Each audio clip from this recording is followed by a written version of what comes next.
மரத்தின் உச்சியில ஒரு பறவை கூடு, ஏதோ ஒரு பறவை கூடு கட்டி இருந்தது. அது என்ன பறவைன்னா ராஜாளி. ஒரு குரங்கு அந்த மரத்து கிளையில தாவி தாவி குதிச்சுக்கிட்டு இருந்தது. அப்போ இந்த கூட்டுல இருந்த முட்டை அது கண்ணுல போட்டுட்டுது. அதுக்கப்புறம் அது சும்மா இருக்குமா? விளையாட்டா ஒரு முட்டையை எடுத்தது, மரத்தை விட்டு கீழே இறங்குச்சு. கீழே ஒரு குப்பை மேட்டுல ஒரு கோழி சில முட்டைகளை அது பாட்டுக்கு இட்டு வச்சிருந்தது. குரங்கு தன் கையில இருந்த ராஜாளி பறவையோட முட்டைய அந்த கோழி முட்டைகளோட சேர்த்து போட்டுட்டு போயிட்டுது. கோழி வந்தது, பார்த்தது, அதுக்கு ஒன்றும் வித்தியாசம் புரியல. தன்னுடைய முட்டைகளோட சேர்த்து அந்த ராஜாளி முட்டையையும் சேர்த்து அடைகாத்துது. கொஞ்ச நாள்ல குஞ்சுகள்லாம் பொரிச்சுது, எல்லாம் முட்டையை விட்டு வெளியில வந்தது. ராஜாளி பறவையோட குஞ்சு அந்த கோழி குஞ்சுகளோடவே சேர்ந்து வளர்ந்தது. மற்ற கோழி குஞ்சுகள் போலவே இதுவும் குப்பையை கிளறிச்சு புழு பூச்சிகளை சாப்பிட்டுது. காக்கைகள் தாக்கிறதுக்கு வந்ததுன்னா மற்ற கோழி குஞ்சுகள் மாதிரியே இதுவும் பயந்து போய் தாய் கோழியின் சிறகுகளுக்கு உள்ள வந்து ஒளிஞ்சுக்கும். இப்படியே கொஞ்ச காலம் போச்சு. குஞ்சுகள்லாம் வளர்ந்து பெருசாயிட்டுது. சிலது சேவல்களாச்சு, சிலது கோழிகளாச்சு. அந்த ஒண்ணு மட்டும் ராஜாளி ஆச்சு. ஆனா ஒரு விஷயம், தான் ஒரு ராஜாளிங்கிறது அந்த பறவைக்கு தெரியாது. தன்னையும் ஒரு கோழின்னே அது நினைச்சுக்கிட்டு இருக்கு. அப்படி நினைச்சுக்கிட்டு குப்பை மேட்டை கிளறிக்கிட்டு இருக்கு. ஒரு நாள் சாயந்தர நேரம் இந்த ராஜாளி பறவை கீழே அது பாட்டுக்கு வழக்கம் போல குப்பையை கிளறிக்கிட்டு இருக்குது. அப்போ அண்ணாந்து பாக்குது. வானத்துல உயரத்துல கூட்டமா ராஜாளி பறவைகள் உல்லாசமா வட்டம் அடிச்சு பறந்துகிட்டு இருக்கு. அதே இது பாக்குது. இதுக்கு மனசுக்குள்ள ஏக்கமா போச்சான். அப்போ இதுக்கு ஆண்டவன் பேர்ல கோபம் வந்துதான். ஆண்டவனுக்கு என் பேர்ல ஏன் இந்த ஓர வஞ்சனை? என்னையும் ஒரு ராஜாளியா படைச்சிருந்தா நானும் கூட இந்நேரம் ஆகாயத்துல உல்லாசமா பறந்துகிட்டு இருப்பேனே அப்படின்னு நினைச்சு வருத்தப்பட்டுதான். இது வேடிக்கையா இருக்குல்ல? ஒரு வகையில பார்த்தா நாம கூட இந்த ராஜாளி பறவை மாதிரி தான் வாழ்ந்துகிட்டு இருக்கோம் அப்படிங்கிறார் ஒரு உளவியல் நிபுணர்.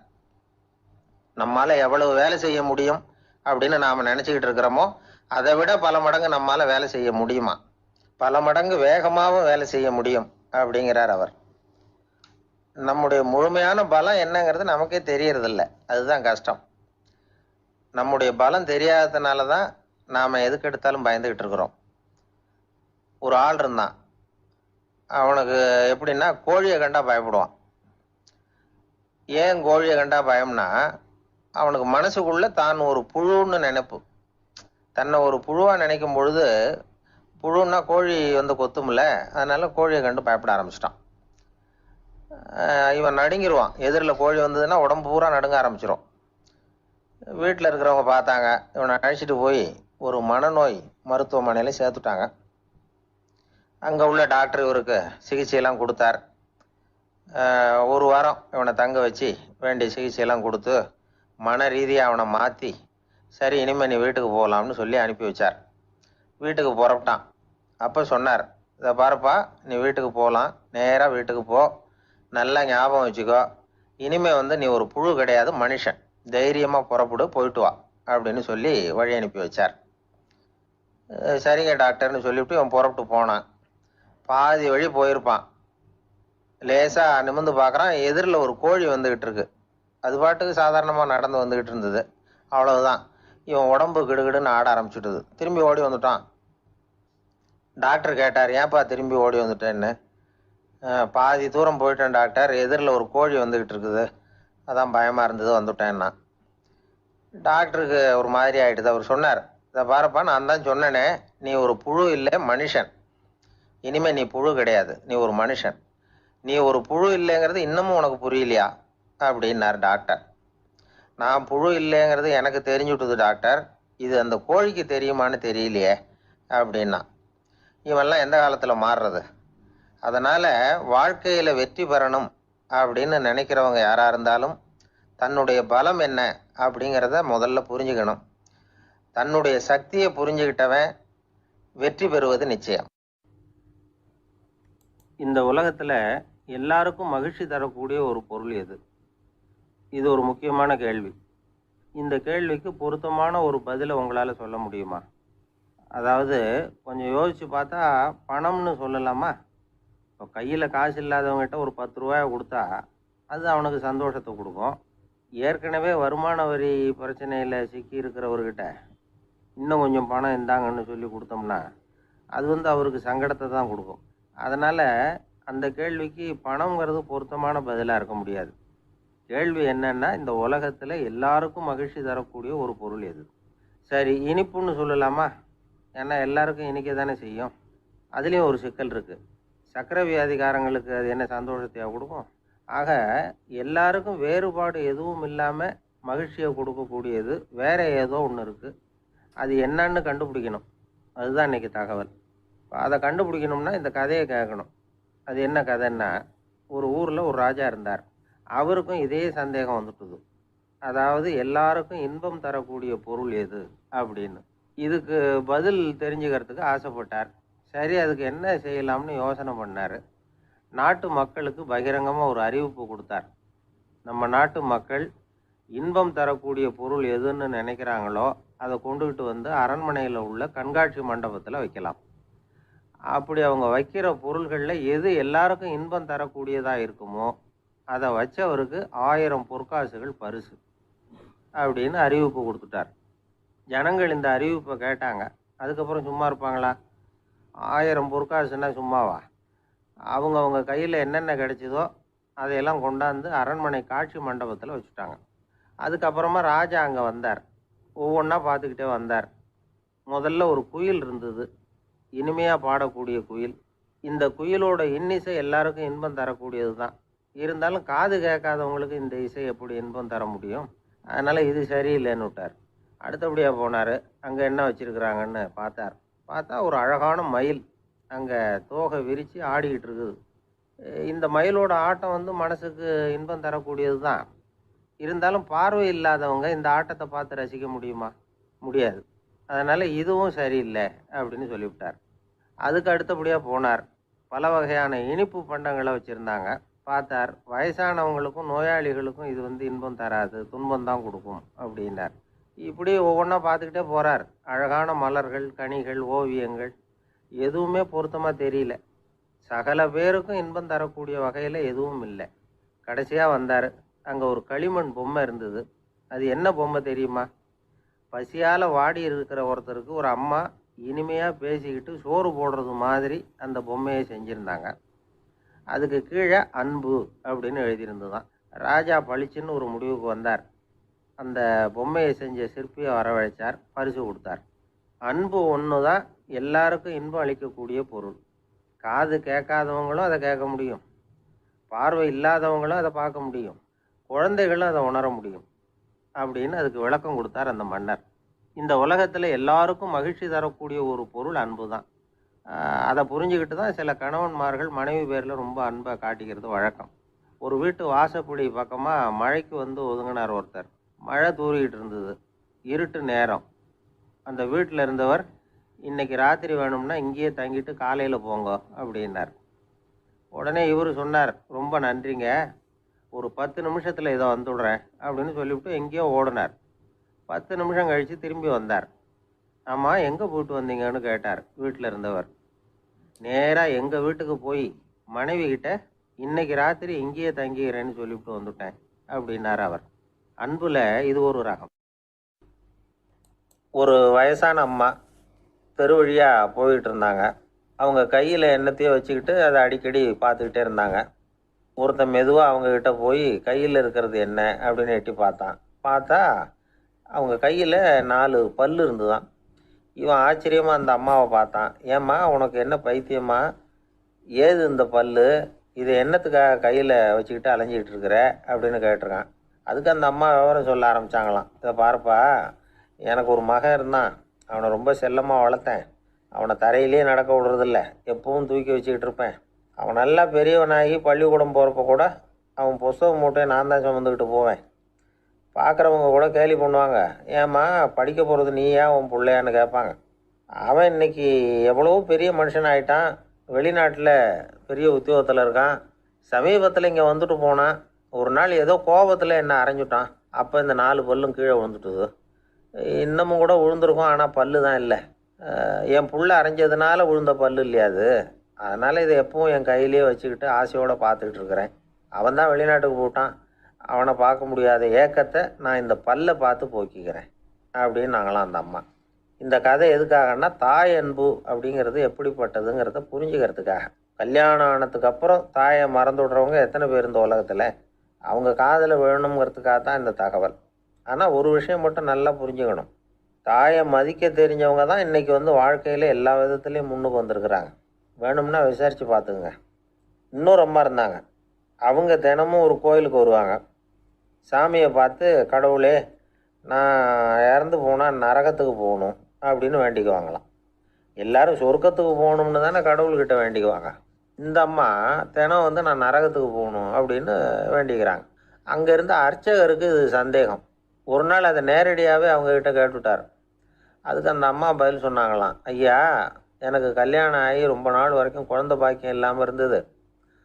கோயில் குளம் எல்லாம் சுற்றி வந்தேன். ரொம்ப நாள் கழித்து ஒரு குழந்தை பிறந்தது, ஆண் குழந்தை. அவனை நான் ரொம்ப செல்லம் கொடுத்து வளர்த்தேன். அதோட விளைவு என்ன ஆச்சுன்னா, அவன் ரொம்ப மோசமாக ஆயிட்டான். கெட்ட பழக்க வழக்கம்லாம் கற்றுக்கிட்டான். அவன் இறந்து போனால் நிச்சயம் அவனுக்கு நரகம்தான் கிடைக்கும். அந்த அளவுக்கு கெட்டவன் அவன். அப்படிப்பட்ட காரியங்கள்லாம் பண்ணிகிட்ருக்கான், எனக்கு தெரியும். இவனுக்காக நரகத்தில் கூட யாரும் தயவு காட்ட மாட்டாங்க, தாட்சண்யம் காட்ட மாட்டாங்க. அதனால் இவனுக்கு முந்தி நான் இறந்து நரகத்துக்கு போயிட்டா அங்கே இவனை கவனிச்சிக்கலாமே, இவனுக்கு பணிவிடை செய்யலாமேன்னு பார்க்குறேன் அப்படின்னு நாங்களாம். அதனால தான் நான் நரகத்துக்கு போகணும்னு தினம் ஆண்டவனை வேண்டிகிட்டு இருக்கிறேன் அப்படின்னு கண்கலங்கி அந்த அம்மா சொன்னாங்களாம். அதுதான் தாய் உள்ளம்ங்கிறது. தாயின் பெருமையை சரியாக உணர்ந்துட்டா அவங்களுக்கு எப்பவும் எந்த கஷ்டமும் வராது. இது ஏதோ உபதேசத்துக்காக சொல்கிற வார்த்தை இல்லை, உண்மையான வார்த்தை. இந்த விவரத்தையெல்லாம் நண்பர் ஒருத்தர்கிட்ட சொல்லிக்கிட்டு இருந்தேன். அவர் கொஞ்ச நாள் கழித்து என்னை தேடி வந்தார். அவர் கையிலேயே 4 பல்லு வச்சுருந்தார். என்னங்க ஆச்சு, ஏதுங்க இந்த பல்லு அப்படின்னு விசாரித்தோம். உங்கள் உபதேசத்தை கேட்டுவிட்டு இந்த உலகத்தில் எல்லாரையும் தாயாக நினைக்க ஆரம்பிச்சிட்டேன். ஒரு அம்மாவை கடத்தரில் பார்த்து தாயேன்னு கூப்பிட்டேன். அவங்க உடனே பலார்னு என்னை அரைஞ்சிட்டாங்க. பல்லு விழுந்துட்டுது. அதை தான் பொறுக்கி எடுத்துக்கிட்டு நேராக உங்களை தேடி வந்துக்கிட்டு இருக்கிறேன்னார். தாயேன்னு தானே கூப்பிட்டீங்க, அதுக்கு ஏன் அரைஞ்சாங்க அப்படின்னு கேட்டோம். நான் தாயேன்னு கூப்பிட்டது அவங்க காதில் நாயேன்னு விழுந்துட்டு தான், அதுதான் இப்படி ஆயிட்டுது அப்படின்னார். ஊருக்கு வெளியில் அமைதியான ஒரு இடம், அங்கே ஒரு ஆசிரமம், அங்கே ஒரு சாமியார். அவர் தினமும் நல்ல போதனைகள்லாம் செய்வார். பல பேர் போய் அங்கேயே சில நாள் தங்கி இருந்து அவர் சொல்கிற அறிவுரைகளை எல்லாம் கேட்டுக்கிட்டு வர்றது வழக்கம். ஒரு தடவை அவரை பார்த்துட்டு போகிறதுக்காக 3 வெளியூர் தம்பதிகள் வந்தாங்களாம். அந்த மடத்திலேயே சாப்பிட்டுக்கிட்டு தங்கி இருந்து அவங்களுடைய போதனைகளை கேட்டுக்கிட்டு போகணுங்கிறது அவங்க நோக்கம். காலையில் குளிச்சுட்டு பூஜையில் உட்காந்தார் அந்த சுவாமி. இவங்களும் குளிச்சுட்டு அந்த பூஜையை பார்க்குறதுக்காக அவர் முன்னாடி உட்காந்தாங்க. பூஜை ஆரம்பமாச்சு. சம்பிரதாயப்படி அது ரொம்ப நேரம் நடந்துக்கிட்டே இருக்குது. இவங்களுக்கு நல்ல பசி இருந்தாலும் இந்த நேரத்தில் அதை எப்படி வெளியில் காட்டிக்கிறது? பேசாமல் இருந்தாங்க. அந்த சுவாமி பூஜையை முடித்தார். அதுக்கப்புறம் பேச ஆரம்பித்தார். பேச்சு அருமையாக தான் இருந்தது, அமிர்தமாக தான் இருந்தது. இருந்தாலும் இவங்களுக்கு இருக்கிற வயிற்று பசி அது சரியாக கவனிக்க விடலை. அந்த சுவாமியே இதை கவனித்ததாக தெரியல. இவங்களுக்கு மனசுக்குள்ளே ஒரு எண்ணம், உள்ளே சாப்பாடு தயாராகிட்டு இருக்கும் போல இருக்குது, இந்த பேச்சு முடிஞ்சது நம்மளை உள்ளே அழைச்சிட்டு போய் சாப்பாடு போடுவாங்கன்னு நினைக்கிறோம் அப்படின்னு இவங்களாம் நினச்சிக்கிட்டாங்க. ஆனால் சுவாமி இதை பற்றி எதுவுமே பேசலை, கண்டுக்கலை. ஒரு அம்மாவால் அதுக்கு மேலே சும்மா இருக்க முடியுமா? முடியல. சாப்பாட்டை கவனிக்கலாமா அப்படின்னு சொல்லி மெதுவாக ஆரம்பித்தாங்க. கவனிக்கலாமே அப்படின்னு உள்ளே அழைச்சிட்டு போனார் சுவாமி. இவங்க ரொம்ப அவசரமாக எழுந்திரிச்சு உள்ளே ஓடினாங்க. அங்கே ஒரு மேஜை மேலே ஒரு கிண்ணம் மூடி இருந்தது. இதுதான் சாப்பாட்டு மேஜை போல இருக்குது, இங்கே சாப்பாடு வந்துடும் அப்படின்னு நினச்சாங்க. உடனே போய் சுற்றி உட்காந்துக்கிட்டாங்க. சுவாமி அந்த கிண்ணத்தை எடுத்து அந்த அம்மா கிட்ட கொடுத்தார். அவங்க அதை வாங்கி மூடியை திறந்து பார்க்குறாங்க. உள்ளே ஒரு சாவி இருக்குது. சரிதான், இது சமையலறை சாவி போல் இருக்குது. அங்கே போய் அதை திறந்து சாப்பாட்டை நாமே எடுத்துக்கிட்டு இங்கே வச்சுக்கிட்டு சாப்பிட்ணும் போல இருக்குது அப்படின்னு நினச்சாங்க. சாவி இருக்கு இல்லையா, வாங்க பூட்டு நிறையா காட்டுறேன் அப்படின்னு சுவாமி அவங்கள அழைச்சிட்டு போனார், காட்டினார். இவங்க அந்த அறையை ரொம்ப ஆவலோடு திறந்தாங்க. உள்ளே பார்த்தா அங்கே அரிசி, பருப்பு, விதவிதமான காய்கறி எல்லாம் இருக்குது. சமையலுக்கு வேண்டிய மிளகாய், எண்ணெய், பால், தயிர், நெய் இப்படி எல்லாமே இருக்குது. அடுப்பு, விறகு, நெருப்பு போட்டி அது கூட அங்கே இருக்குது. சாப்பாடு தயாராக இருக்கும்னு நினச்சிக்கிட்டு போனால் இப்படி இருக்குதே அப்படின்னு சொல்லி அதை பார்த்ததும் ரொம்ப சோர்ந்து போட்டாங்க அவங்க. சுவாமி, என்ன இது சாப்பாடு இல்லையா அப்படின்னாங்க. அதுதான் சாப்பாட்டுக்கு வேண்டிய எல்லாம் இங்கே இருக்குதே. அடுப்பு மூட்டி நீங்கள் தான் அவங்கவுங்க ருசிக்கு தகுந்த மாதிரி சமைச்சிக்கணும். இந்த சன்னியாசிக்கு எப்படி சமைக்க தெரியும் அப்படின்னு கேட்டார் சுவாமி. சாப்பாடு தயாராக இருக்கும்னு நாங்கள் எதிர்பார்த்தோம் அப்படின்னாங்க. நீங்கள் இப்படி சொல்லுவீங்கன்னு நானும் எதிர்பார்த்தேன். இது வரைக்கும் நான் எவ்வளவோ தத்துவம்லாம் எடுத்து சொன்னேன். எல்லாத்தையும் விட இதுதான் அனுபவபூர்வமான தத்துவம். ஆண்டவன் நமக்கு நல்ல மனசை கொடுத்துருக்குறான், நல்ல வாய்ப்புகளையும் தந்திருக்கிறான், அதையெல்லாம் பயன்படுத்திக்கக்கூடிய மூளையையும் சிந்தனையையும் கொடுத்துருக்குறான். அதனால் அடுப்பை தான் நீங்கள் மூட்டணும், அடுப்பை நீங்கள் தான் மூட்டணும், உங்களுக்கு உகந்ததை நீங்கள் தான் சமைச்சு ருசித்து அனுபவிக்கணும். ஆண்டவனே அதை செஞ்சுக்கிட்டு இருக்க மாட்டான் அப்படின்னாராம் அந்த சுவாமி.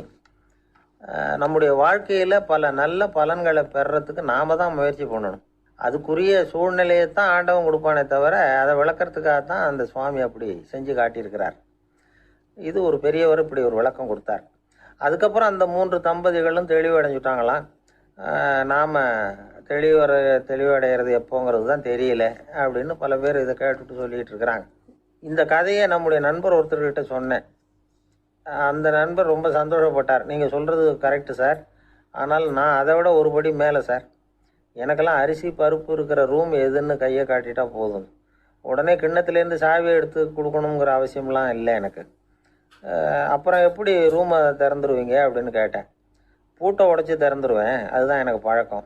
இந்த பாராட்டு விழா அப்படின்னார். ஒரு நண்பர் இருக்கார், எப்போ பார்த்தாலும் கையில் ஒரு புத்தகம் இருக்கும், புத்தகம் இல்லாமல் எங்கேயும் புறப்பட மாட்டார். எதுக்காக இப்படி எடுத்துகிட்டு போகிறீங்க அப்படின்னு கேட்டால், எனக்கு இது ஒரு நல்ல நண்பன் மாதிரி, இந்த காலத்தில் எங்கே போனாலும் காத்திருக்க வேண்டியிருக்கு, அது மாதிரி சமயத்தில் நான் நண்பன் கூட பேசிக்கிட்டு இருப்பேன் அப்படிம்பாரான். ஒருத்தர் ஒரு பெரிய அரச பதவியில் இருந்தார். அவர் பதவியிலேருந்து இறங்க வேண்டிய சூழ்நிலை. அரசு கொடுத்துருந்த வீட்டை விட்டுட்டு வெளியில் வர்றார். வரும்பொழுது 2 கையிலையும் 2 பெட்டியை எடுத்துகிட்டு வந்தாராம். சார், உங்களுடைய உடைமைகள் அப்படின்னு கேட்குறாங்க அங்கே இருந்த ஊழியர்கள். இவர் தன்னுடைய கையில் இருக்கிற பெட்டியை காட்டி, இதுதான் என்னுடைய சொத்து அப்படின்னாராம். ஒரு பெட்டியில் அவருடைய உடைகள், இன்னொரு பெட்டியில் அவர் விரும்பி படிக்கிற புத்தகங்கள், அவ்வளவுதான். இதுதான் இருந்துதான். புத்தகம் படிக்கிறது மனசுக்கு நல்லதுங்கிறது நமக்கு தெரியும். புத்தக வாசிப்பு உடம்புக்கும் நல்லதுங்கிறாங்க. அது நமக்கு ஆச்சரியமாக தான் இருக்குது. ஒரு நபர் ஒரு வருஷத்தில் சராசரியாக 2000 பக்கங்களை படிச்சிருக்கணுமா, யுனெஸ்கோ பரிந்துரை. ஆனால் நம்ம நாட்டில் நாம் சராசரியாக படிக்கிறது 32 பக்கங்கள், அவ்வளவுதான். இவ்வளவுக்கு நம்ம நாட்டில் 6000த்துக்கும் மேற்பட்ட நாளேடுகள், 2000த்துக்கும் மேற்பட்ட இதழ்கள், மலர்கள், இவ்வளவு இருந்தும் சரியாக வரல. இந்த உலகத்தில் முதல் நூலகம் எங்கே எப்போ ஆரம்பமாச்சு தெரியுமா? கிமு 2500ஆம் ஆண்டில் அது ஆரம்பமாயிருக்குது. பாபிலோனியாவில் அமில் அணு அப்படிங்கிற அரசன் தான் நூலகத்தை உருவாக்கி இருக்கிறான். அப்போல்லாம் தாள் கிடையாது, களிமண் தான். களிமண் பலகைகளில் எழுதி அது தொகுத்து அப்படியே நூலாக்கி அதை நூலகத்தில் வச்சுருப்பாங்களாம். அரசருடைய நூலகத்தில் 1000த்துக்கும் மேற்பட்ட நூல்கள் இருந்ததாக வரலாற்று குறிப்பு இருக்குது. அது மட்டும் இல்லை, அந்த நூலகத்தில் பொருள் வாரியாக, அதாவது சப்ஜெக்ட் வாரியாக புத்தகங்களை வகைப்படுத்தி வச்சுருந்தாங்களாம். அதில் மிச்சம் இருந்த ஒரு 25 களிமண் பலகை புத்தகங்கள் இன்றைக்கும் பிரிட்டிஷ் அருங்காட்சியகத்தில் இருக்குதான். அச்சு தாள் இதெல்லாம் ஏற்பட்டதுக்கு அப்புறம் அமைக்கப்பட்டது தான் பிரான்சில் இருக்கக்கூடிய பாரிஸ் நூலகம். 1480 பிரெஞ்சு மன்னர் 11ஆம் லூயி இந்த நூலகத்தை அமைச்சாராம். ஆனால் அப்போல்லாம் அரசர்கள் மட்டும்தான் நூலகத்தை பயன்படுத்த முடியுமா. அதுக்கப்புறம் 17ஆம் நூற்றாண்டில் இந்த முறை மாறி பொதுமக்கள் அங்கே போகலாம், படிக்கலாம் அப்படிங்கிற நிலைமை வந்துதான். போட்லியன் நூலகம் அப்படின்னு அதுக்கு பேர், பாரிஸ் நகரத்தில் இருக்குது. அங்கே தான் நூல்களின் பட்டியல் தயாரிப்பு பணி ஆரம்பமாச்சு. கல்வி வளர்ச்சியையும் நூலகத்தையும் இணைச்சவர் நெப்போலியன் போனபார்ட். முன்பணம் செலுத்தி புத்தகத்தை படிக்கிற முறையையும் அவர் தான் கொண்டுட்டு வந்தாராம். மக்கள்கிட்ட வசூலிக்கிற வரியின் ஒரு பகுதியை நூலகத்துக்கு பயன்படுத்தினவரும் அவர் தானா. நெப்போலியன் நூலகத்தில் உலகத்தில் உள்ள எல்லா மொழி நூல்களும் இருக்குதான். அங்கே ஒரு தமிழ் நூலும் இருந்திருக்குது. அது என்னென்னா கம்பராமாயணம். சோவியத் யூனியனுக்கு படையெடுத்து போனப்போ அங்கேருந்து லட்சக்கணக்கான புத்தகங்களை இந்த பனிச்சறுக்கு வாகனங்கள் இருக்குல்ல, அதில் கொண்டுகிட்டு வந்ததாக வரலாறு. அடுத்தபடியாக குறிப்பிட்டு சொல்லத்தக்க நூலகம் எதுன்னா பிரிட்டிஷ் நூலகம். மிக பழைய கையெழுத்து பிரதியெல்லாம் கூட அங்கே இருக்குது. 1753 ஆரம்பமாச்சு. அதில் உள்ள நூல்களை வரிசையாக அடுக்கினா 180 கிலோமீட்டர் நீளத்துக்கு வருமா. மிகப்பெரிய நூலகம் அமெரிக்க தலைநகர் வாஷிங்டனில் இருக்குதான். இந்தியாவை பொறுத்த வரைக்கும் பெரிய பழைய நூலகம் எதுன்னா கல்கத்தா நூலகம். எல்லா இந்திய மொழி நூல்களும் இங்கே உண்டு. மகாகவி பாரதியார் நடத்தின இந்தியாங்கிற இதழின் எல்லா பிரதிகளும் அங்கே பாதுகாப்பாக இருக்குது. படிக்கும் பழக்கம் இங்கே வளர வேண்டியிருக்குது. ஒருத்தர்கிட்ட ஒரு புஸ்தகத்தை கொடுத்து விமர்சனம் எழுத சொல்லியிருந்தாங்க. கொஞ்ச நாள் கழித்து அவரை போய் பார்த்து, என்னங்க புஸ்தகத்தை படித்து பார்த்தீங்களா அப்படின்னு கேட்டாங்களாம். இதுக்கு அவர் சொல்லியிருக்கிறார், இன்னும் நான் படித்து பார்க்கலிங்க, இப்போ தானே விமர்சனமே எழுதி முடிச்சிருக்கிறேன், இனிமே தான் படிக்கணும் அப்படின்னாராம். ஒருத்தர் அவசரமாக போய்கிட்டு இருந்தார். எங்கே போய்கிட்டு இருக்கீங்க அப்படின்னு கேட்டார் ஒரு பெரியவர். கடைக்கு போகிறேன் சார், சாமான் வாங்கிறதுக்கு அப்படின்னார். அங்கே போகிறதுக்கு முன்னாடி தெரிஞ்சிக்க வேண்டியதெல்லாம் தெரிஞ்சுக்கிட்டீங்களா அப்படின்னு கேட்டார் பெரியவர். கடைக்கு போய் காசை கொடுத்து ஒரு பொருளை வாங்கிட்டு வரப்போகிறோம், இதில் தெரிஞ்சிக்க வேண்டியது என்ன இருக்குது அப்படின்னார் அலட்சியமாக. இப்போ அந்த பெரியவர் பேச ஆரம்பித்தார். இந்த உலகத்தில் எந்த ஒரு செயலில் இறங்குறப்பவும் நாம் நல்லா ஆலோசனை பண்ண வேண்டிய விஷயம் 5 அப்படின்னார். உதாரணமாக, ஒருத்தன் கடைக்கு போய் ஏதோ ஒரு பொருளை வாங்கிட்டு வர போகிறான்னு வச்சுக்கோங்களேன். அப்போ கூட அவன் 5 விஷயங்களை பற்றி தெரிஞ்சுக்க வேண்டியிருக்குது அப்படிங்கிறார் அவர். முதல்ல அந்த பொருள் எப்படிப்பட்டது அப்படிங்கிறத தெரிஞ்சுக்கணும். ரெண்டாவதாக தன்னை பற்றியும் தெரிஞ்சுக்கணும். அப்போ தான் அந்த பொருள் தனக்கு தேவையா இல்லையா அப்படிங்கிறத புரிஞ்சுக்க முடியும். மூணாவதாக தெரிஞ்சுக்க வேண்டியது ஒன்று இருக்குது. அது என்னென்னா, அந்த பொருளை அடையறதுக்கு வழி என்ன அப்படிங்கிறத தெரிஞ்சுக்கணும். அதாவது எவ்வளவு பணம் கொடுத்தா அது கிடைக்கும், இது மாதிரியான விஷயங்கள். நாலாவதாக அந்த பொருளை அடையிறது மூலமாக நாம் அடையக்கூடிய பயன் என்ன அப்படிங்கிறதையும் உணரணும். அஞ்சாவது, அந்த பொருளை அடையிறதுல இருக்கக்கூடிய தடை எது அப்படிங்கிறதையும் நாம் தெரிஞ்சுக்கணும். பெரியவர் பேசுறது ஏதோ தத்துவம் மாதிரி தெரியுது இல்லையா? தத்துவம்தான். அதாவது இப்படி உலகியல் வாழ்க்கையில் சின்ன சின்ன விஷயங்கள்லேயே நாம் 5 விஷயங்களை தெரிஞ்சுக்க வேண்டியிருக்குது. அது ரொம்ப அவசியமாக இருக்குது. பேரின்ப நிலைன்னு சொல்கிறாங்கல்ல, அது மாதிரி பெரிய சமாச்சாரங்கள்லேயும் இந்த 5 விஷயங்களை நாம் தெரிஞ்சுக்க வேண்டியிருக்குது. அதுக்கு பேர் என்னன்னா அர்த்த பஞ்சகம். வைணவ சமயத்தில் அர்த்த பஞ்சகம்ங்கிறது ரொம்ப பெரிய விஷயம். கடைக்கு போகிறது மாதிரி கடவுளை பார்க்க போகிறப்போ நாம் 5 விஷயங்களை தெரிஞ்சுக்கணுமா. முதல்ல பரம்பொருள் அப்படிங்கிறது என்ன, அதோட தன்மைகள் என்ன, இதை தெரிஞ்சுக்கணும். இதுக்கு பேர் என்னன்னா பரமாத்ம ஸ்வரூபம் அப்படின்னு பேர். ரெண்டாவது, நாம் யார், நம்மோட தன்மை என்ன அப்படிங்கிறத தெரிஞ்சுக்கணும். நான் யாருன்னு எனக்கே தெரியலங்கிறப்போ இதை நான் சொல்கிறேன்னு இது என்னுடையதுன்னு சொல்கிறது தப்பு தானே. அப்புறம் மூணாவது விஷயம், பரம்பொருளை நாம் அடையிறதுக்கு வழி எது, இதை தெரிஞ்சுக்கணும். இது உபாய ஸ்வரூபம் அப்படின்னு பேர். நாலாவது விஷயம், நாம் அடைய வேண்டிய பயன்கள் என்ன அப்படிங்கிறது தெரிஞ்சுக்கிறது.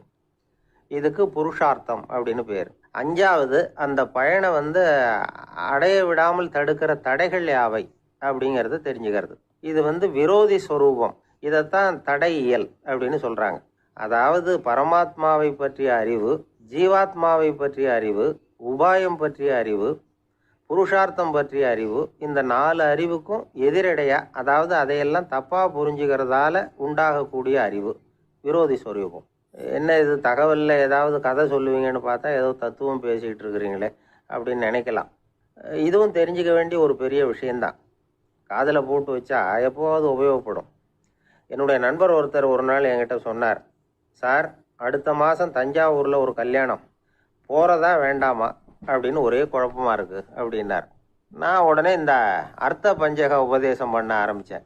அவர் எல்லாத்தையும் பொறுமையாக கேட்டுவிட்டு, சரி சார், நான் போகிறதுன்னு முடிவு பண்ணிவிட்டேன்னார். எப்படி இந்த முடிவுக்கு வந்தீங்க அப்படின்னு கேட்டேன். அவர் சொன்னார், சார், அந்த 2வது பாயிண்ட் ஒன்று சொன்னீங்களே, அதை புரிஞ்சுக்கிட்டதுக்கு அப்புறம்தான் இந்த முடிவுக்கு வந்தேன் அப்படின்னார். என்ன 2வது பாயிண்ட்டுன்னு? அதாவது தன்னை பற்றி புரிஞ்சுக்கணும் அப்படின்னு சொன்னீங்க. உடனே என்னை பற்றி புரிஞ்சுக்கிட்டேன், நான் யாருங்கிறது எனக்கு தெரிஞ்சுது, உடனே போகிறது தான் நல்லதுன்னு முடிவு பண்ணிவிட்டேன்னார். நீங்கள் யாருன்னு கேட்டேன். நான் தான் சார் அந்த கல்யாணத்தில் தாலி கட்ட வேண்டிய மாப்பிள்ளை அப்படின்னார். அந்த காலத்தில் அண்ணாமலை ரெட்டியார்னு ஒருத்தர் இருந்தார். அவர் வெங்கனூர் அப்படிங்கிற கிராமத்தில் இருந்தார். அங்கேருந்து விருத்தாசலம் கோவிலுக்கு தவறாமல் போயிட்டு வந்துக்கிட்டு இருந்தார். இடையில வெள்ளாறு, அதில் ஒரு சமயம் வெள்ளம் வந்துட்டுது. இவரால் போக முடியல. அதோட விளைவு வெங்கனூர்லேயே ஒரு கோவில் கட்டணும் அப்படின்னு முடிவு பண்ணார், சிவாலயம். அந்த சமயத்தில் வடநாட்டில் பஞ்சம். அதனால் அங்கே இருந்த பல சிற்பிகள் தென்னாட்டை நோக்கி வர ஆரம்பித்தாங்க. அவங்க வெங்கனூர் வழியாக வர்றது தெரிஞ்சதும் இவர் போய் பார்த்தார். இங்கே ஒரு கோவில் கட்டணும், அதுக்கு நீங்கள் உதவணும்னார். பஞ்ச காலத்தில் இப்படி ஒரு வாய்ப்பு கிடைச்சதில் அவங்களுக்கும் ரொம்ப மகிழ்ச்சி. உற்சாகத்தோடு ஒத்துக்கிட்டாங்க. ஆலய திருப்பணி ஆரம்பமாச்சு. அவங்களுக்கு வேண்டிய எல்லா வசதிகளையும் இவர் செஞ்சு கொடுத்தார். அவங்களுக்கு எந்த குறையும் இல்லாமல் பார்த்துக்கிட்டார். அது மட்டும் இல்லை, ஒவ்வொரு நாளும் அங்கே வருவார். உங்களுக்கு என்ன வேணும், எது வேணும்னு கேட்பார். ஏதாவது குறை இருந்தால் சொல்லுவாங்க, உடனே தீர்த்து வைப்பார். இவரும் கேட்பார், எந்த குறையாக இருந்தாலும் என்கிட்ட சொல்லுங்க அப்படின்னு சொல்லுவார். அதை தவிர இவராகவே கவனித்தும் அவங்களுக்கு என்னென்ன தேவைங்கிறத கண்டுபிடிச்சி அதையெல்லாம் கொடுத்துக்கிட்டு இருப்பார். என்ன தேவைன்னாலும் அதை நிறைவேற்றி வச்சுருவார். அந்த சிற்பிகளின் தலைவன் ஒருத்தன், அந்த ஆளுக்கு வெத்தலை பாக்கு போடுறது பழக்கம். இதை தெரிஞ்சுக்கிட்டு அதுக்காகவே ஒரு ஆளை ஏற்பாடு பண்ணார். வேணுங்கிறப்போலாம் நீ வெத்தலை சிவல் மடித்து கொடுக்க வேண்டியது உன் வேலை அப்படின்னு ஒருத்தனை ஏற்பாடு பண்ணிட்டார். இப்படியெல்லாம் செஞ்சதும் அவங்களுக்கும் ரொம்ப உற்சாகம். ரொம்ப பொறுப்பாக சிற்ப வேலைகளை செஞ்சுக்கிட்டு இருக்கிறாங்க. ஒரு நாள் என்னாச்சு தெரியுமா? அந்த சிற்பிகளின் தலைவன் ரொம்ப நுணுக்கமாக ஒரு வேலையை செஞ்சுக்கிட்டு இருக்கிறான். சாரம் போட்டு அது மேலே படுத்துக்கிட்டு அண்ணாந்து பார்த்து உச்சியில் நுணுக்கமான சிற்பங்களை உருவாக்கிக்கிட்டு இருக்கான். சிற்பியின் கவனம் செதறப்படாதுங்கிறதுனால இவர் மெதுவாக சத்தம் போடாமல் கிட்ட போய் நின்று அதை கவனிச்சிக்கிட்டு இருக்கிறார். அந்த சிற்பி வழக்கம் போல் வெத்தலை பாக்குக்காக இடது கையை கீழே நீட்டினான். அந்த சமயம் பார்த்து அவருக்கு தாம்பூலம் கொடுக்குறவன் அங்கே இல்லை, எங்கேயோ போயிருக்கிறான். அண்ணாமலை ரெட்டியார் என்ன பண்ணார் தெரியுமா? தனக்காக கொடுக்கப்பட்ட தாம்பூலத்தை வாங்கி சிற்பியின் கையில் கொடுக்குறார். அவன் வாங்கி போட்டுக்கிட்டான். இது என்ன இன்னைக்கு வெத்தலை சீவல் வேறு மாதிரி இருக்குது, வாசனை தாம்பூலமாக இருக்குது அப்படின்னு யோசனை பண்ணிவிட்டு கீழே திரும்பி பார்க்குறார். பார்த்தா ரெட்டியார் மறுபடியும் சிற்பி கை நீட்டும் பொழுது கொடுக்கறதுக்காக தாம்பூலத்தை மடித்து வாங்கி வச்சுக்கிட்டு தயாராக நிற்கிறார். சிற்பிக்கு அதிர்ச்சி. உடனே பொத்துன்னு கீழே குதிச்சான். ஐயா, என்ன இது நீங்களா அப்படின்னா. இவர் சொன்னார், நான் ஒன்றும் தப்பு பண்ணலையே, உன்னுடைய கை புண்ணியம் செஞ்ச கை, கோயில் கட்டுற கை, அந்த கைக்கு தாம்பூலம் கொடுக்கறதுல என்ன தப்பு அப்படின்னாராம். ஏற்கனவே பஞ்சத்தில் அடிபட்டு வந்த எங்களை நீங்கள் ஆதரித்ததே பெரிய விஷயம். இந்த செயல் என்னை ஒரு பெரிய கடனாளி ஆக்கிவிட்டுது. ஐயா, எங்களுக்கு உணவு உடை இதை மட்டும் நீங்கள் கொடுத்தா போதும், ஊதியம்னு எதுவும் வாங்க மாட்டோம் அப்படின்னு நானும். அந்த சிற்பி எவ்வளவோ வற்புறுத்தியும் எதுவும் வாங்கிக்கலையாம். இந்த செய்தியை தமிழ் தாத்தா டாக்டர் ஊவேசா சொல்லியிருக்கிறார். அந்த காலத்தில் எப்படிப்பட்டவங்கள்லாம் வாழ்ந்துருக்கிறாங்க பாருங்கள். இந்த காலத்தில் ஒருத்தர் கோவில் கட்டினார், வேலை செய்கிற எல்லாருக்கும் சாப்பாடு போடுவார். சிற்ப வேலை செஞ்சுட்டு சாப்பிட வர்ற ஒவ்வொருத்தர் கையையும் அன்பாக பிடிச்சி முத்தம் கொடுத்து உள்ளே அனுப்புவார். அந்த கைகளுக்கு நீங்கள் கொடுக்குற மரியாதையாது அப்படின்னு கேட்டாங்க. அது இல்லைங்க, ஏற்கனவே முதல் பந்தியில் சாப்பிட வந்தவன் மறுபடியும் வர்றானான்னு கண்டுபிடிக்கிறதுக்காக கையை பிடிச்சி மோந்து பார்க்குறேன் அப்படின்னாராம் அவர்.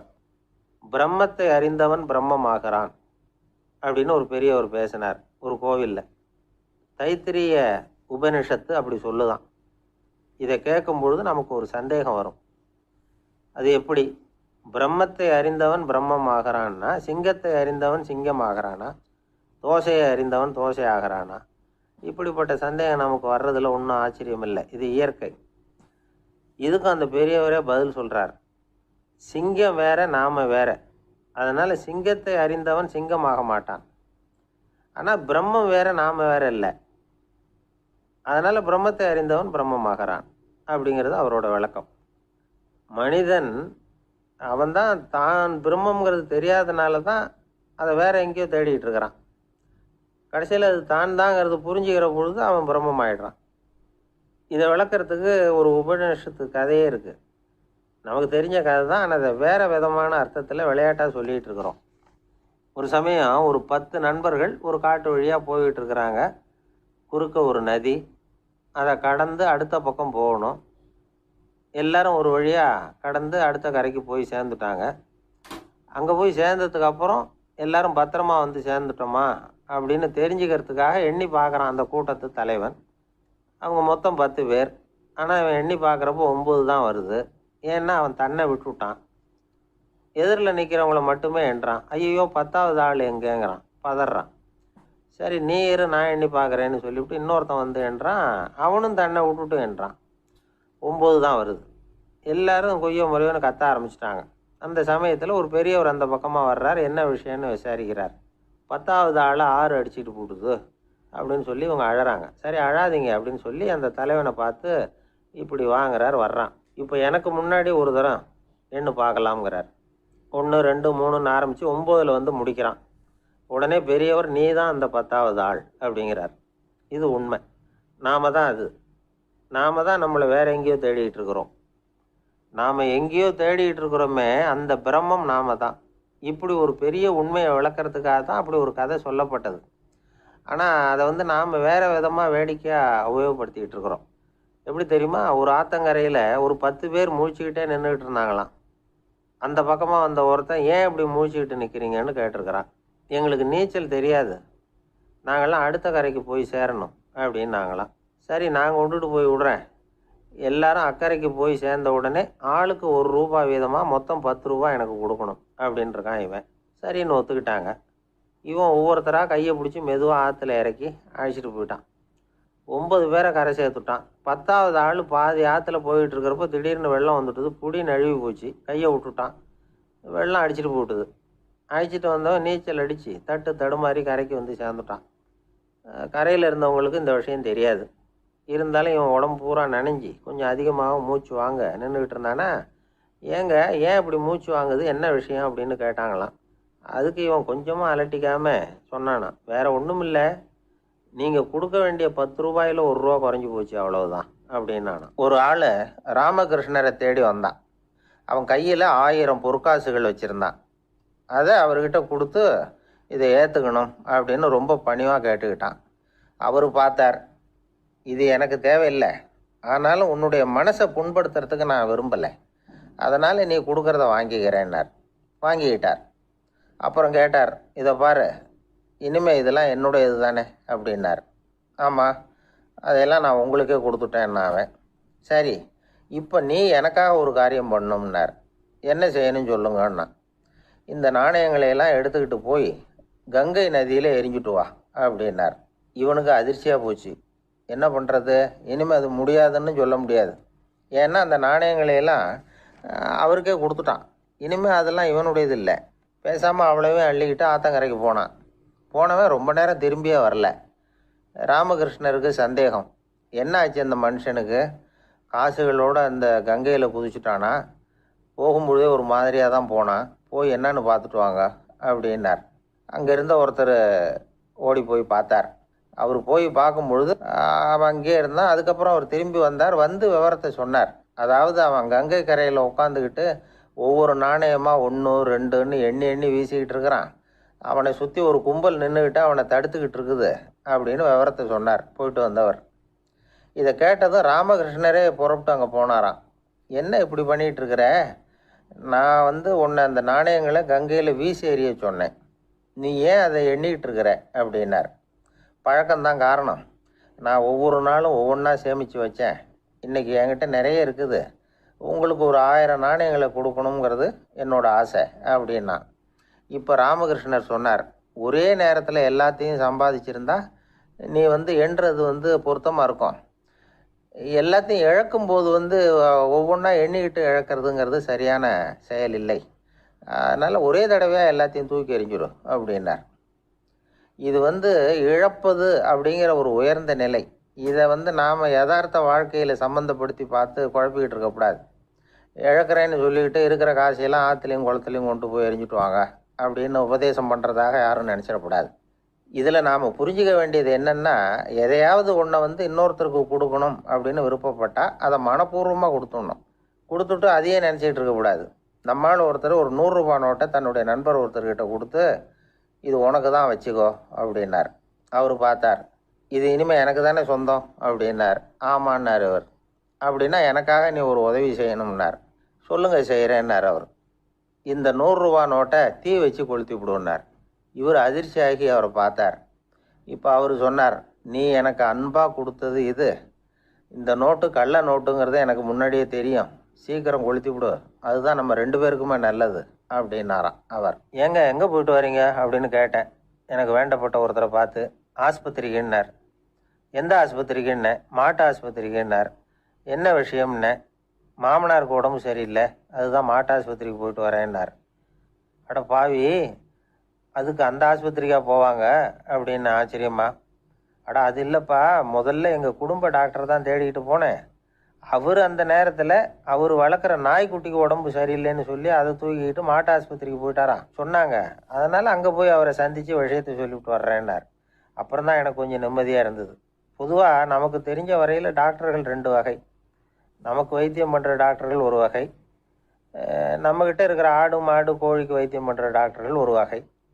இப்போ தான் எனக்கு தெரியும் இன்னொரு வகையான டாக்டர்களும் உண்டுங்கிறது. அது யாருன்னா பூச்சிகளுக்கு வைத்தியம் பண்ணுற டாக்டர்கள், அதாவது பூச்சி டாக்டர்கள். வெளிநாடுகளில் அப்படிலாம் கூட சில பேர் இருக்கிறாங்க. பிரிட்டனில் யார்க்ஷயர் வட்டாரத்தில் ராதர்ஹாம் அப்படின்னு ஒரு ஊர். அங்கே ஒரு விலங்கியல் மருத்துவர் பேர் டாக்டர் லான்ஸ் ஜெப்சன். அவர் ஆஸ்பத்திரி வாசலில் பார்த்தீங்கன்னா தினமும் நிறைய பேர் நின்றுக்கிட்டு இருப்பாங்க.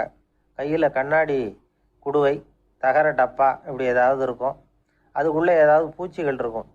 அதுக்கு வைத்தியம் பண்ணுறதுக்காக வந்தவங்க தான் அவங்க எல்லாம். சிலந்தி பூச்சி, பல்லி, தேளு, பாம்பு இப்படி ஏதாவது இருக்கும். பொழுதுபோக்காக சில பேர் நாய், பூனை, கிளி, மைனா, புறா இப்படி ஏதாவது வளர்க்குறாங்கல்ல, அது மாதிரி இப்போல்லாம் தேளு, பல்லி, பாம்பு, பூச்சி இதையெல்லாம் வளர்க்க ஆரம்பிச்சிட்டாங்களாம். இது ஒரு புது ஃபேஷன்.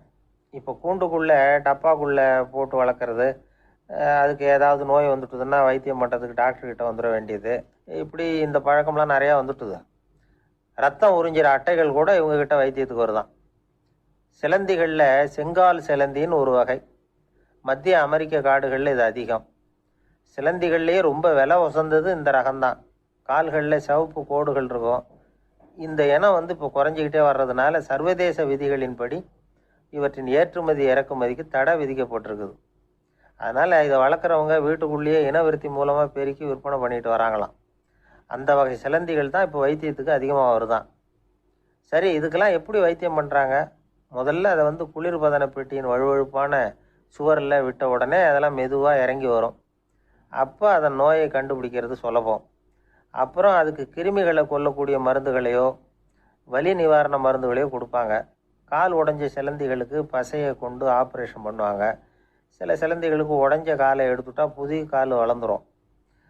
சிலந்திகளை மனிதர்கள் கையில் எடுக்கிறப்போ அது பயந்து போய் கீழே குதிக்குது.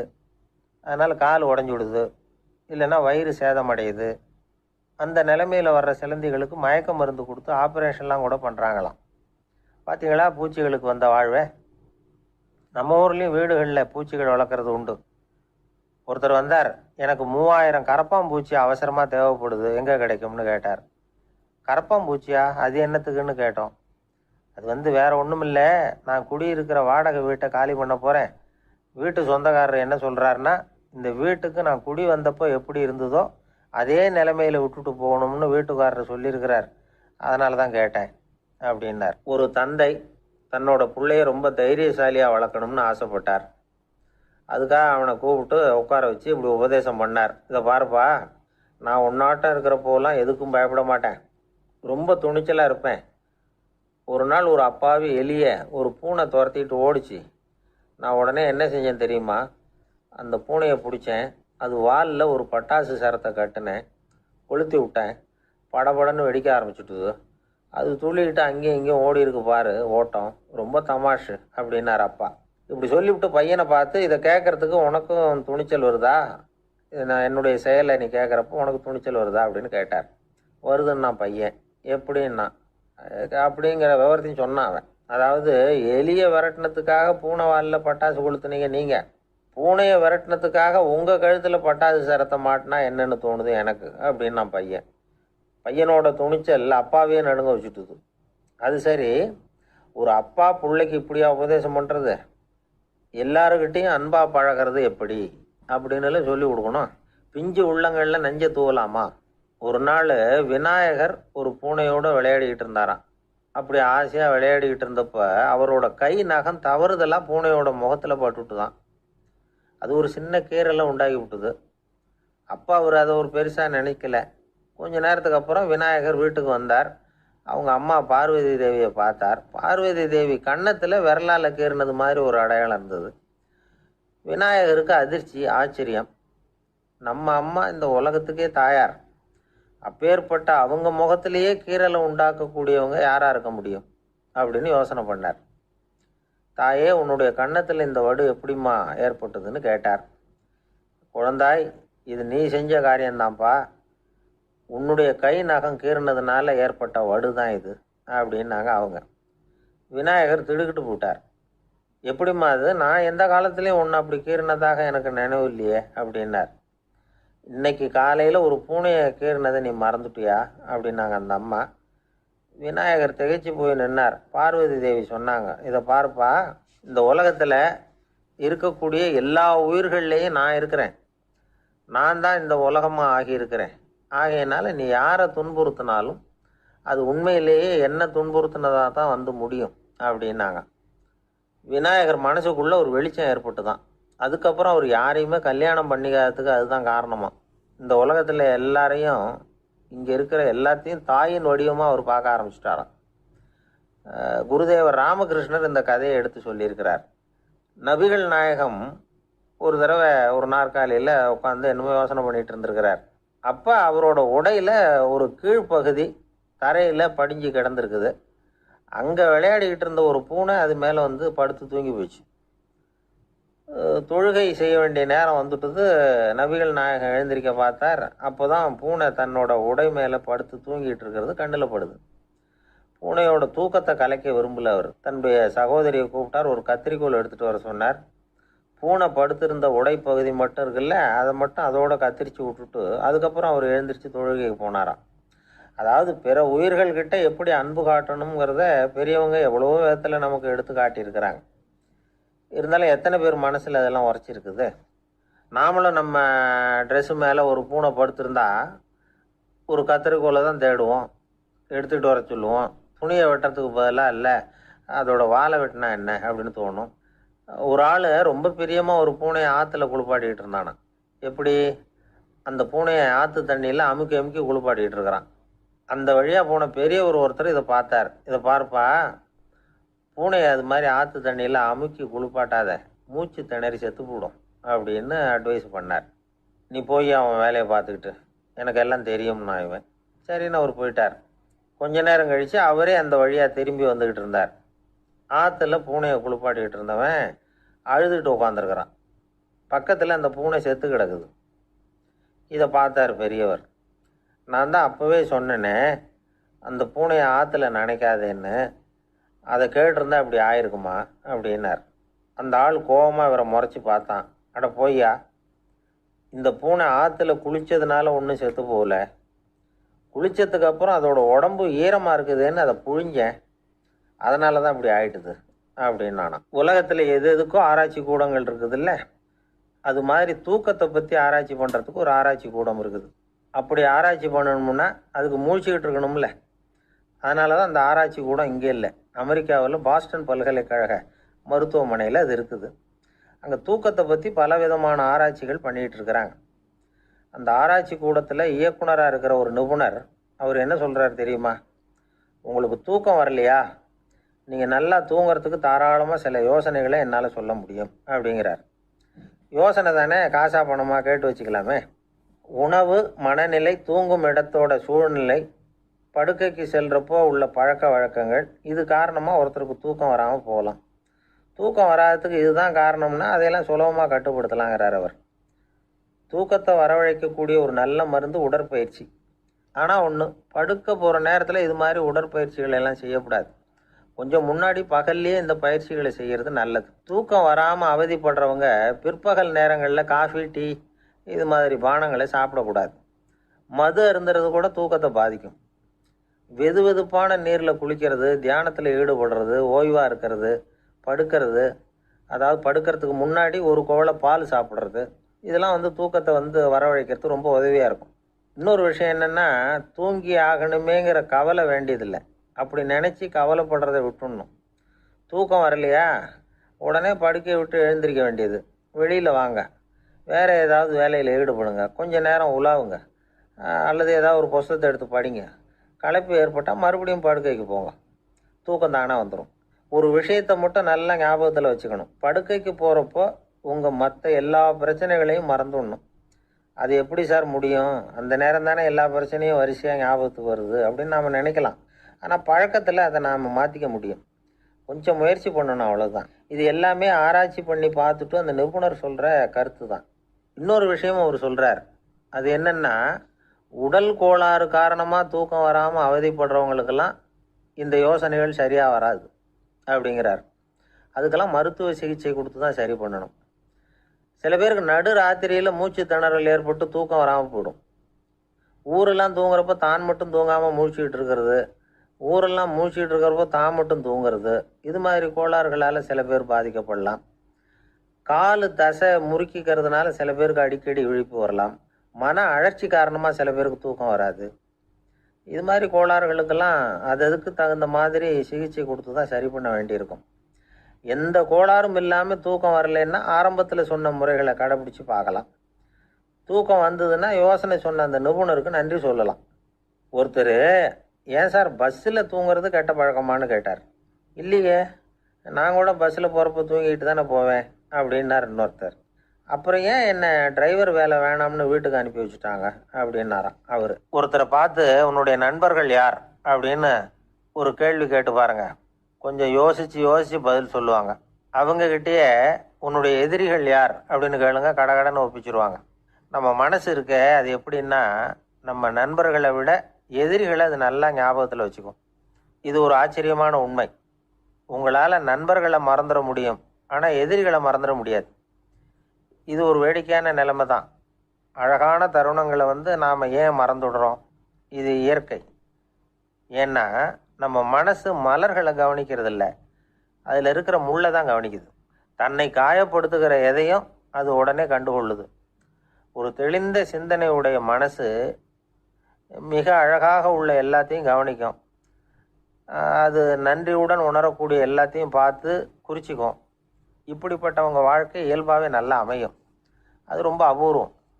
மனசில் உள்ள ஒரு சிறிய அமைப்பை மாற்றுவதை பொறுத்து தான் இந்த விஷயம் அப்படிங்கிறார் ஓஷோ. ஒரு யூத கோவில் இருந்து தான், அது யூதர்களின் மடமாகவும் இருந்தது. அங்கே ஒரு தலைமை குரு, அவர் ரொம்ப கண்டிப்பானவர். அந்த கோவிலை ஒட்டி ஒரு தோட்டம். ஒரு நாள் காலையில் அந்த தோட்டத்தில் 2 இளம் யூதர்கள் நடந்து போய்கிட்டு இருக்கிறாங்க. காலையில் 1 மணி நேரம், மாலையில் 1 மணி நேரம் அவங்க அந்த தோட்டத்தில் நடக்கிறதுக்கு அனுமதி உண்டு. மற்ற நேரங்களில் அவங்க மத புத்தகங்களை படிக்கணும், பிற விதிமுறைகளை கடைபிடிக்கணும். அந்த 2 பேருமே தொடர்ந்து புகைப்பிடிக்கிற பழக்கம் உள்ளவங்க. ஆனால் கோவில் மடத்தில் இருக்கிறப்போ அவங்க புகைப்பிடிக்க முடியாது, அது கடுமையான குற்றம். சரி, நாம் தோட்டத்தில் இருக்கிறப்போவாவது புகைப்பிடிக்கலாமா அப்படின்னு ஒரு ஆசை அவங்க 2 பேருக்குமே. இருந்தாலும் பயம். இப்படி கேட்டால் மதகுரு என்ன சொல்லுவாரோ அல்லது என்ன செய்வாரோங்கிற பயம். இப்படி கொஞ்ச நாள் ஆச்சு. ஒரு நாள் அந்த 2 பேரில் ஒருத்தன் ரொம்ப கலங்கி போய் அந்த கோவிலிருந்து வெளியில் வந்துக்கிட்டு இருந்தான். வந்தவன் நேராக தோட்டத்து பக்கம் போனான். அங்கே இன்னொருத்தன் ஆனந்தமாக புகை பிடிச்சிக்கிட்டு இருக்கிறான். அதை பார்த்து தான் இவனுக்கு அதிர்ச்சி. அட கடவுளே, என்ன இது, நீ கேட்காமலே ஆரம்பிச்சிட்டியா அப்படின்னா. இல்லை, நான் கேட்டுவிட்டு தான் ஆரம்பிச்சிருக்கேன்னா அவன். அப்படியா, என்ன மனுஷன் இவர், நானும் தான் கேட்டேன், என்னை கண்ணாபுண்ணான்னு திட்டி விட்டார். இது என்ன கோவிலா இல்லை நரகமா? உனக்கு புகை பிடிக்கணும்னு ஆசையாக இருந்தால் நரகத்துக்கு போகணும்னு சொல்லிவிட்டார். அது சரி, உன்னை மட்டும் எப்படி அனுமதிச்சார் அப்படின்னு கேட்டான் இவன்.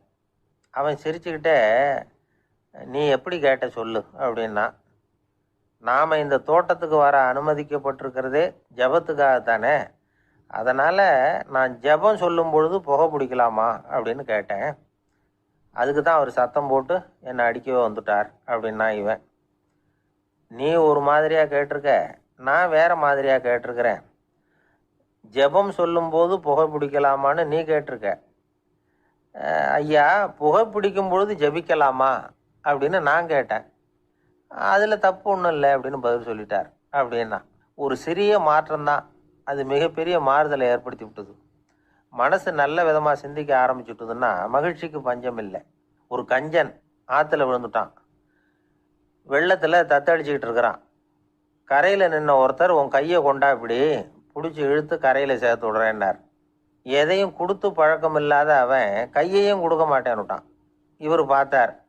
உன் கையை கொடுன்னு சொல்கிறதுக்கு பதிலாக நான் என் கையை கொடுக்குறேன் பிடிச்சிக்கோ அப்படின்னார். அவன் கப்புன்னு பிடிச்சிக்கிட்டான், இழுத்து கரையில் போட்டார். என்ன சார், உங்கள் பையன் என்ன செஞ்சுக்கிட்டு இருக்கிறான் இப்போது அப்படின்னு கேட்டார் ஒருத்தர். அடிக்கடி கண்ணாடி முன்னாடி நின்று அழகு பார்த்துக்கிட்டு இருக்கிறான் சார் அப்படின்னார் அப்பா. இளம் பருவம் இப்படிதான் இருக்கும், அதையெல்லாம் சாதாரணமாக நினச்சிடாதீங்க அப்படின்னாரு அவரு. என்ன சார் சொல்றீங்க? கண்ணாடி